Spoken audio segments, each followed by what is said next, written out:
তো গাইস আজকে অর্থাৎ 13/5/2025 মোট হাতির সংখ্যা 144 থেকে 145টির মতন। তো সেই হাতিগুলোর অবস্থান জানাচ্ছি, অনুগ্রহ করে একটু সবাই মন দিয়ে শুনবেন। তো খড়গপুর বন বিভাগ ও মেদিনীপুর বন বিভাগ, এই দুই বন বিভাগ মিলে 144 থেকে 145টার মতন হাতি আছে। তো খড়গপুর বন বিভাগে হাতি আছে 90 থেকে 94টার মতন, আর মেদিনীপুর বন বিভাগে আছে মোট 50টি হাতি। তো এই হাতিগুলোর অবস্থান বলছি।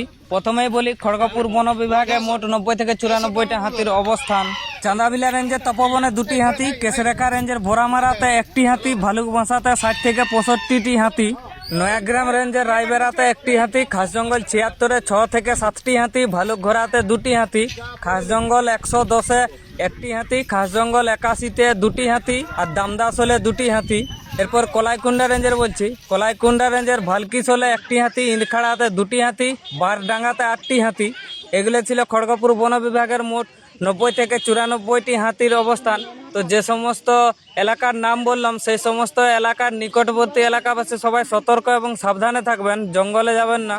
এরপর মেদিনীপুর বন বিভাগের মোট 50টি হাতির অবস্থান বলছি, অনুগ্রহ করে একটু সবাই শুনবেন। চান্দড়া রেঞ্জের আমগোবরাতে 2টি, চাউলপুরাতে 37 থেকে 39টার মতন হাতি, শুকনাখালীতে 1টি হাতি, পিড়াকাটা রেঞ্জের জয়নারায়ণপুরে 2টি হাতি, অর্জুনশোলে 1টি হাতি, জামিরগড়ে 1টি হাতি, আড়াবাড়ি রেঞ্জের টুংনিতে 1টি হাতি, লালগড় রেঞ্জের ঝিটকা 779-তে 1টি হাতি, আর পোড়াডিহা জেকে 785-তে 1টি হাতি, আর তালডাঙ্গাতে 1টি হাতি। এগুলো ছিল মোট মেদিনীপুর বন বিভাগের 50টি হাতির অবস্থান। তো যে সমস্ত এলাকার নাম বললাম, সেই সমস্ত এলাকার নিকটবর্তী এলাকাবাসী সবাই সতর্ক এবং সচেতন থাকবেন, জঙ্গলে যাবেন না। আরেকটি বিশেষ অনুরোধ, বন্যপ্রাণীর শিকার ও বন্যপ্রাণী বিরক্ত করা থেকে বিরত থাকবেন, এটি দণ্ডনীয় অপরাধ।